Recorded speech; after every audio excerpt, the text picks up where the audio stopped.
என்னடா தங்கம், அம்மா பேசுனதே நினச்சி இன்னும் ஃபீல் பண்ணிட்டு இருக்கியா? பாத்தீங்களாப்பா அம்மா எப்படி பேசுறாங்கன்னு?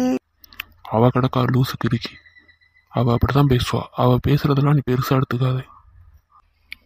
மாமா மாமா வந்துட்டேன் மாமா. அடேடி கார்த்தி வந்துட்டான் பாருமா. இப்போ ஒரு பிரச்சனை முடிஞ்சது, அடுத்த பிரச்சனையா? வா கார்த்தி, உட்காரு உட்காரு. நீ இன்னைக்கு பாப்பாவை கொண்டாண்டி காலேஜில் மட்டும் விட்டுட்டு வந்துரு. எது, இவன் கூட காலேஜ் போகணுமா? அதெல்லாம் ஒன்றும் இல்லைப்பா, நான் என் ஃப்ரெண்ட்ஸோடய போய்க்கிறேனே. இல்லை இல்லை, அதெல்லாம் வேண்டாம். நீ கார்த்தி கூட கார்லேயே போயிட்டு வந்துரு. ஐயையோ, இவ சும்மையா ஆடுவா. இதுல மாமா சலங்கையெல்லாம் கட்டி விடுறாரு. இன்னைக்கு என்னெல்லாம் பண்ண காத்திருக்காளோ தெரியலையே. சரி மாமா, வர சொல்லுங்க, நான் அழைச்சிட்டு போறேன். சத்யா, நீ கோவப்பட மாட்டான்னா நான் உன்கிட்ட ஒன்று கேட்கவா? நீ கேட்கறத பொறுத்து இருக்கு. ஃபர்ஸ்ட் என்னென்ன விஷயத்த சொல்லு. இல்லை, நான் வர்றப்ப சோகமா ஒரு மாதிரி உட்காந்துருந்தில்ல, அதான் யான்னு கேட்போன்னு பார்த்தேன். உனக்கு தேவையில்லாத விஷயத்துல எல்லாம் நீ தலையிடாத, புரியுதா? நீ வந்தது வேலைக்கு தான், உன் வேலையை மட்டும் பாரு. ஏன் சத்யா, ஏன் இப்படி இருக்கு? நான் அப்படி என்னதான் பண்ணிட்டேன்? என்ன பண்ணனாவது என்கிட்ட சொல்லு. என் பண்ண உனக்கு என்னன்னு தெரியாதா? தெரியாத மாதிரி நடிக்கிற பத்தியாடா நீ? இன்னும் திருந்தவே இல்லை நீ.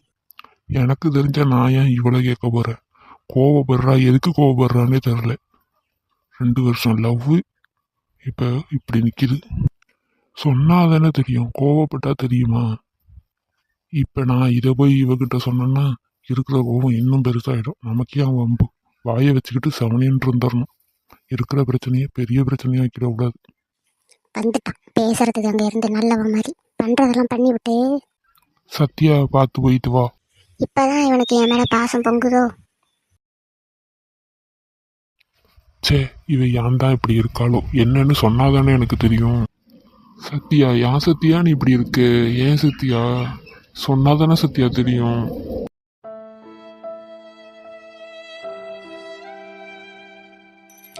அண்ணன், நீங்க கார்த்தி தானே? ஆமா, என் பேரு கார்த்தி தான். என்ன எப்படி உங்களுக்கு தெரியும்? நான் சத்யா ஃப்ரெண்டு. என் பேர் சில்பா. என்னது, நீங்க சத்யா ஃப்ரெண்டா? ஆமா அண்ணே, நான் சத்யா ஃப்ரெண்டு தான். நீங்க சத்யா ஃப்ரெண்டு சரி, நான் கார்த்தின்னு உங்களுக்கு எப்படி தெரியும்? அதுவா அண்ணே, எப்பயும் உங்களை பத்தி தான் பேசிக்கிட்டு இருப்பாவே. என்ன பத்தியா? என்ன பத்தி என்னம்மா அவ சொல்லுவாவே? என்னை ஏமாத்திட்டான், அவனை நம்பினேன், அப்படி இப்படின்னு புலம்புவாண்ணே. ஆமா அண்ணே, அவன் நல்ல பொண்ணு தானே, ஏன் ஏமாத்துனீங்க? எது, நான் அவளை ஏமாத்துறேனா? நான் எங்க அவளை ஏமாத்தேன்? அவதான் என்கிட்ட கோச்சிக்கிட்டு பேசாம இருக்கா. எதனால கோச்சிக்கிட்டு இருக்கானே எனக்கு தெரியல. எது, என்னென்ன சொல்றீங்க? அப்போ நீங்க சத்யாவை லவ் பண்ணிக்கிட்டு இன்னொரு பொண்ணையும் லவ் பண்ணலையா? ஏ, என்னம்மா சொல்ற? நான் லவ் பண்ண காலத்துல இருந்து சத்யாவை மட்டும்தான் லவ் பண்ணிக்கிட்டு இருக்கேன். வேற எந்த பொண்ணையும் நான் லவ் பண்ணலையே. அண்ணே, அப்ப அவ உங்களை தப்பா புரிஞ்சுக்கிட்டு இருக்காண்ணே. ஆனா அண்ணே, அவ அந்த பொண்ணு பேர் காவியான்னு சொல்லுவா.